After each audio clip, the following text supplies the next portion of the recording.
ఇక నుండి సొంతగా సినిమాలు చేసేదే లేదని, ఇకపై బయటి నిర్మాతలకు సినిమాలు చేసి రెమ్యూనరేషన్ తీసుకుని సైలెంట్ అయిపోవాలని, ఇతర విషయాల్లో ఏమాత్రం జోక్యం చేసుకోకూడదని డిసైడ్ అయిపోయాడట దర్శకుడు పూరి జగన్నాథ్.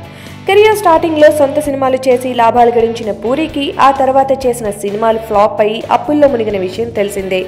పైగా ఇటీవల లోఫర్ చిత్రంతో మరో ఇబ్బందిని కూడా ఎదుర్కొన్నాడు. కాబట్టి ఇక నుంచి నిర్మాణ విషయంలో జోక్యం చేసుకోబోనని, హాయిగా రెమ్యూనరేషన్ తీసుకుని ఆ గొడవలకి దూరంగా ఉండాలని అనుకుంటున్నానని అంటున్నాడు పూరి.